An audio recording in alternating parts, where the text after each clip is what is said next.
And let's just start off here, Shane, with Nathan King of Auburn Undercover. Like I said, so much going on there on the Plains. Bo Nix has already left to Oregon. Tank Bigsby, we thought he was going to leave. Now he's there. Change at offensive coordinator. Signing day. I mean, so much news and notes. We tackled all of that with Nathan King. So let's kick it over to our interview. A really outstanding job here by Nathan. All right, we're pleased to once again be joined by Nathan King, who does an outstanding job covering the Auburn Tigers for 24/7 Sports. He's the host of the Auburn Undercover podcast, my go-to podcast to get all the info on the Auburn sports programs.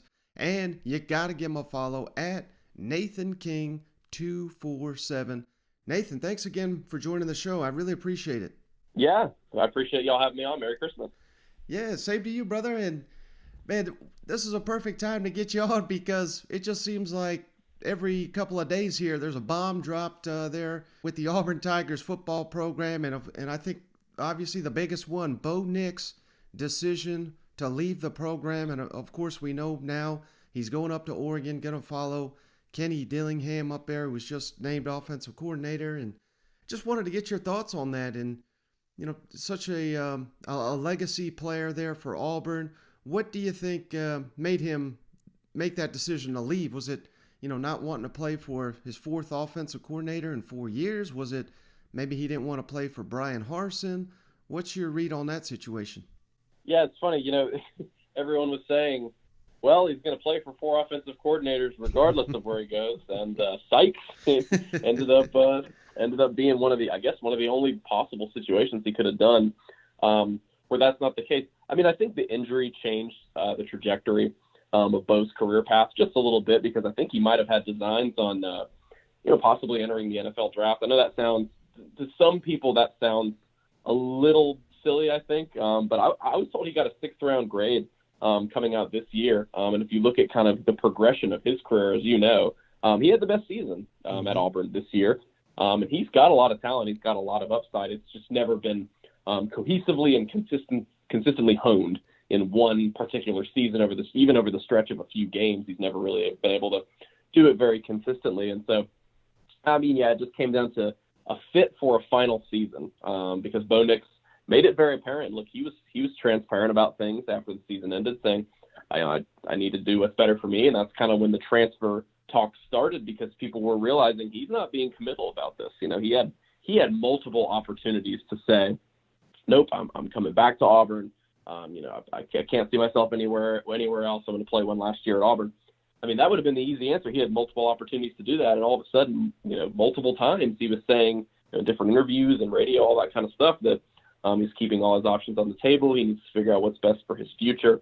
And ultimately, what that came down to is this is just going to be a one-season kind of vacuum for Bo Nix, his senior year, his 4th season as a college player, where all he's trying to do is raise his draft stock. Obviously, he wants to go to a program that he likes, and it makes sense because he was really close to Kenny Dillingham when he was here for a year at Auburn. But yeah, he just wants to make it to the league. This is easily going to be. He has said this is going to be his final college season. He's engaged. He's going to be married next year. So I mean, he's ready to be done with college. But he did not think that Auburn was going to be the place for him to raise his NFL draft stock. And I mean, there's decent reasons why he would be valid in thinking that. You look at this offensive line turnover, they might lose 6 guys with starting experience on the offensive line. And then the wide receiving core it came along over the course of the season, but when Bo was healthy and when it was kind of the middle of the year, the meat of the SEC schedule, they dealt with a lot of issues in the receiving core. So it's a move that, in hindsight, I think makes a lot more sense now. And the glass half full Auburn fans will say that it's best for both sides because, I think a lot of people have kind of grown, had some Bo Nix fatigue. He obviously did a lot of good things, but, there was always kind of that feeling that maybe he was holding Auburn's offense back, but at certain points. But this is going to be really important to see what Bryan Harsin does moving forward, because not only is this quarterback battle, however he handles this, it's going to be important for the success of next season. But I kind of think it hinges, Bryan Harsin's tenure at Auburn sort of hinges on this. I mean, if they botch this and their quarterback play isn't very good, they could very well have a losing season next year. And obviously that might not bode well for Bryan Harsin's future. Yeah, so do you anticipate Auburn exploring the transfer portal to get a veteran in there that, I'm not moving on Tank Finley. I know they got a freshman Davis they really like, but you got to have options in the SEC. So do you think Auburn will add a transfer quarterback? I do. Yeah, they've already been poking around a little bit. The two guys they've been in contact the most with are the one that everybody wants, and that's Cameron Ward from Incarnate Word. Mm-hmm. Obviously, it seems like Ole Miss might be in play for him. He was just a phenomenal quarterback on the FCS level. Everyone's been vying for his talents to come to their program. And then Keaden Slovis obviously was another big name that Auburn's been in contact with. Obviously, right now it seems like he might be more of a West Coast lean, might go back to a place like Arizona, where he's from. He's from the Phoenix area. And so, that leads you to believe, when you look at their involvement in the portal so far, it leads you to believe that that's the frame of mind for Bryan Harsin and this offensive staff right now is, okay, we like the quarterbacks we have. Certainly Auburn's starting quarterback next year could be on the roster. They've got 3 scholarship guys that are all talented in their own way, and I think could all be developed in their own way into good players. But I really just, looking ahead, I see this as being a 4-man quarterback battle, at least in the spring, because later on it can be knocked down and you can whittle out the candidates a little bit. But I think when spring practices starts, assuming they can get somebody before spring, because they didn't get TJ Finley until the middle of June, and so it could be just a guy coming in for fall camp. But Finley was just a good backup. That's why they added him, and they figured with his experience, he could just come in and be a good backup, and he was exactly that. He was kind of exactly what they needed him to be.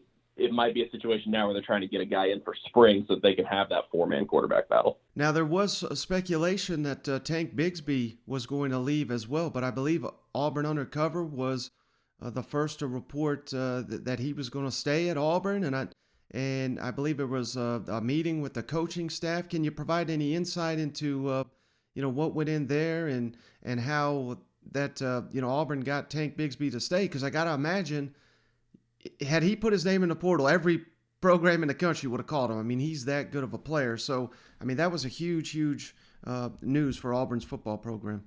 Yeah, and this was kind of, really the last 3 weeks or so were sort of a master class in showing everybody, hey, things change at the college level. And sometimes they change really fast when you're dealing with 20-year-old kids because obviously, people jump to a lot of conclusions about Bo Nix, whether he was going to be staying or leaving. That was a situation that was going to be in flux, and it was in flux. There was a point in which Bo Nix, it seemed like he was heavily leaning toward staying, and then obviously it went the other way.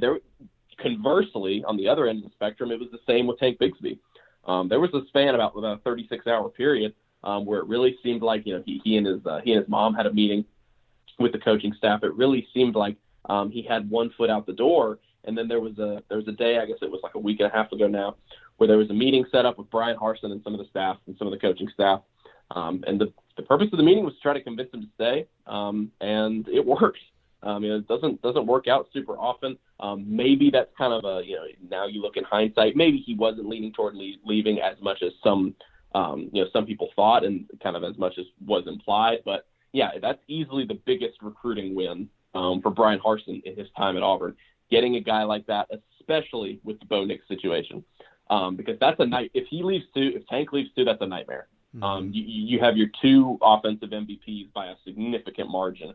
And Tank Bigsby had he only had 2 100-yard games in SEC play, so his role didn't diminish. His production kind of diminished as a sophomore. We'll see how they're able to fix the run blocking next season. But yeah, that would have been a massive, massive blow. I'm really not sure how this offense would have rebounded from that. But now you've got a guy in Tank Bigsby where you're saying, it's very possible next year's his last season because it'll be his junior year. He'll probably try to turn pro and see what he can do in the NFL. And so he'll be the workhorse next year. He will be the focal point of this offense, regardless of who they bring in at quarterback. It's going to be Auburn's first, new starting quarterbacks in 3 years. And so, they'll certainly lean on Tank Bigsby, and they're probably going to need him because, like we said, they're going to be breaking in a new offensive line, and the receiving corps still kind of got some question marks, and then a new quarterback. So certainly Tank Bigsby should have an opportunity next year to get over 1,000 yards again. Mm-hmm. And last week was so huge for Auburn on the recruiting trail. I believe heading into maybe a week prior to the early signing period, Auburn was sitting at 12th in the SEC in the recruiting ranks according to 24/7 Sports Composite. Now, after an incredible close here, they're sitting at number 6 in the SEC, number 13 nationally. How impressed were you with Auburn's ability to close on so many key targets and get so many decisions to go their way during the early signing period? Well, I think that there were two takeaways for me. Number one, when you have a class like this, and this is why a lot of people who follow recruiting very closely were nervous about how this was going to shake out for Auburn at the end, because you don't want to put all your cards on the table for the very end. You don't want to bank on it and say, we'll land all these guys that we want to land, and we'll be right where we need to be. It often doesn't happen that way. A lot of there's flips. There's guys that end up signing later, which Auburn's got a 4-star defensive lineman, Keaden Slovis, which he's not going to sign until February, and so it looks like he's going to be taking some official visits other places, so they might have to kind of recruit him. But other than that, they landed every single recruit they needed to land over the past week. And even the second takeaway is, even though they missed out on two guys they thought they could have, Curtis Perry, the 4-star defensive lineman from just a couple hours down the road, and Darius Clemens, the 4-star receiver from Oregon, they missed out on both of those guys. Those guys were, at one point, Auburn was their number one, and it really looked like they were coming to Auburn. If they get both those guys, they're probably a top 10 class. But the fact they were able to jump into the top 15, even without a couple of their targets that went, Darius Clemens went to Michigan, and Curtis Perry ended up choosing Alabama, which kind of was expected down the stretch. They get a big flip with Robert Woodyard, who, because of what they're losing in the linebacking core, they might lose their top 3 linebackers. He's the highest rated player in their class now, and he'll probably have an opportunity to play as a true freshman. They almost cleaned house on the defensive side of the ball from the JUCO ranks. They got the number 1 JUCO defensive tackle, number 1 JUCO corner, and number 1 JUCO safety. So they're going to be able to reload that defense pretty nicely next season. Yeah, it was impressive. A lot of people had their doubts about how the staff was recruiting and kind of their recruiting plan. But as Keith said last week on our podcast, you brought up a good point, that it seems like they're kind of figuring it out. And you come into the SEC with a staff that's not familiar with this territory, and it's obviously, not very cohesive. A lot of them hadn't done this before as a group. Obviously, you had some of the Boise guys, but their ideals are different than the SEC ideals. Seems like everybody's sort of coming together at Auburn and sort of figuring this thing out. Zach Etheridge, the cornerbacks coach, had a phenomenal week. He was key in securing those guys. Derek Mason was a really big recruiter for them. I think if they can hold on to this, that needs to be their objective. If they can hold on to a top 15 ranking, that's huge. That's really, really big, and that puts this program in a good position to stay afloat in the SEC, which is when you're in this conference, that's all you can really ask for. Mm-hmm. And I know we already hit on potentially adding a quarterback via the transfer portal, but now that we have the early signing period come and gone, is there another position group aside from quarterbacks that you really think Auburn will attack either via National Signing Day or the transfer portal to shore up some issues? Offensive line. That is the one red flag right now. And Bryan Harsin, in not as many words, sort of said as much. The state they're in right now is kind of unacceptable for this recruiting class moving forward. They lost to Drew Bobo, who's a 3-star center from right down the road at Auburn High. Not surprising, obviously. His dad got shown the door. His dad is obviously Mike Bobo, and he, unsurprisingly, went to Georgia. Drew Bobo did, where his dad went to school and coached for a long time, and so that made a lot of sense. The only offensive lineman they have on board for this class, committed or signed, is Eston Harris, who is a big tackle prospect, also from Auburn High School. But he's a 3-star. He's kind of a raw player that they're hoping to be able to develop over the course of the next few years. That's not going to cut it for this class, and so there are a couple guys they're looking at. I would not be surprised if they get 3 or 4 offensive linemen to come in either at the recruiting ranks. Probably maybe you get 1 or 2 there, and then in the transfer portal you get 1 or 2 there. They've already been doing that. The name of the FIU offensive tackle, his name escapes me. There's also a Virginia offensive tackle in the portal. His name escapes me as well. But they were in with those guys. Obviously, the FIU transfer didn't work out, and they've been very heavy looking at offensive line recruits because, like we talked about, they could be in a situation where not only they lose those 6 guys with starting experience, which Auburn's offensive line had its issues, and so sometimes just because people have starting experience doesn't mean that's a good thing, but you don't want to completely start from scratch. You don't think that's necessarily a good situation. They have a couple returning pieces, but really other than 2 guys at both tackle spots who had some starting experience in the past, and their starting right guard returning, pretty much nobody else on the roster has any experience in SEC play at all. And so you feel like you've got to go get a couple guys like you did, like Brandon Council a couple years ago, who started at guard for them for 2 years. He was a really big pickup from Akron. Mm-hmm. You don't have to go to a big school. You just got to land somebody that you feel like can come in and fill a gap for a little bit. So that is going to be, all eyes are going to be on the offensive line, because even though their ranking is really good right now and they're getting all these flashy players, they added 6 blue chip prospects in the last week. That's all good and dandy, but if Auburn can't figure out its offensive line, which has unquestionably been its biggest issue the last 3 seasons, they're not going to get very far on offense. And no matter who's playing quarterback, they're probably not going to be very successful. Man, all these issues. I hope they nailed this offensive coordinator hires. What could you tell us about Austin Davis? Of course, now it's official, former quarterback coach for the Seattle Seahawks. How do you see him fitting in there with Bryan Harsin's coaching staff? Well, I think kind of just reading the language and the context that Bryan Harsin talked about last week. We talked to him in Birmingham for a bowl game press conference, but the hire had not been made official yet, so he kind of just talked about the vacancy in general. And then we talked to TJ Finley the next day. And this is a hire that makes a lot of sense for what Bryan Harsin is trying to do right now. All signs are pointing toward Harsin calling plays for this offense next season, which obviously he's done in the past. He was a play caller, coordinator, quarterbacks coach at Boise State. He did the same at Texas. And so it makes a lot of sense given the state of things last year with Mike Bobo. He sort of started putting his hand deeper into the offense over the course of the season and kind of taking over and kind of running things his way. And so it'll be interesting to see how different that looks next season. But there is going to be an offensive coordinator tag on Austin Davis, but really what he's going to be is he's the guy that's a designated quarterbacks coach. Bryan Harsin said one of the most important things about this hire was getting somebody that can not only develop the quarterback position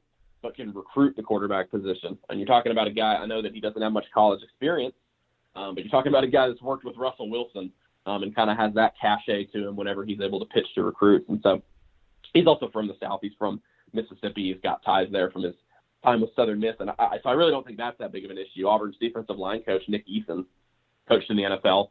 He was an NFL guy, and he's had no problem coming in and making an impact on the recruiting trail. And so it'll be 3 guys kind of putting their heads together. Obviously, Harsin will probably have the most influence on the offense, and then Austin Davis, who's now the OC and quarterbacks coach, and Eric Keesaw, we'll see if he maybe adds like a passing game coordinator role in the future, maybe a co-OC kind of tag to him, but he's the receivers coach right now. He was Harsin's OC for 3 years at Boise State, and that's somebody that Bryan Harsin talked about last week as, I've got a lot of experience with him. He and I, know each other. We know how we like to run offenses together. So sounds like, yes, Austin Davis is the offensive coordinator, and he will have a much bigger opportunity than he had with the Seahawks to be a part of the offensive game plan.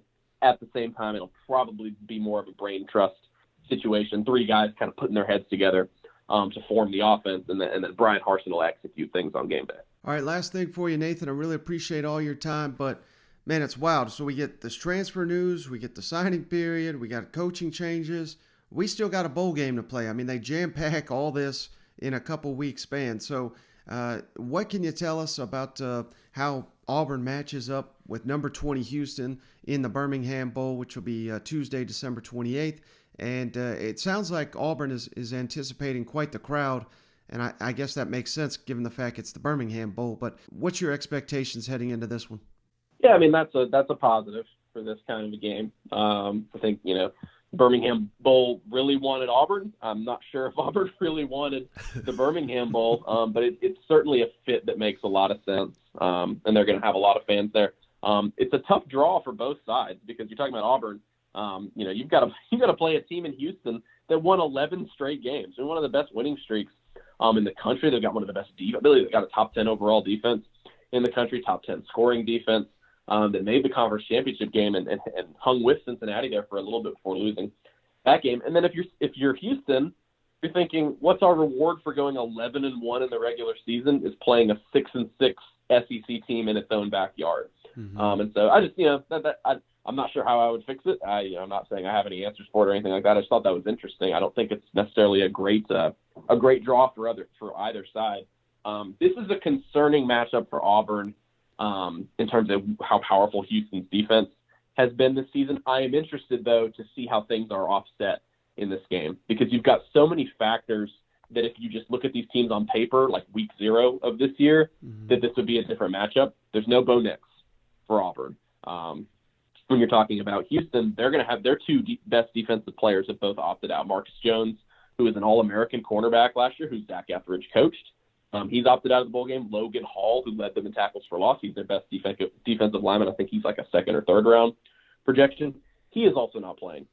So those things kind of offset each other, I would think. You go back to Auburn's side. Their two best defensive players are not playing in this game. Zacoby McClain is not playing. Obviously, everybody knows how great he's been. Roger McCreary is going to be a first-round pick at cornerback. He's an All-American. And so the biggest question for me is just how good is this Houston defense?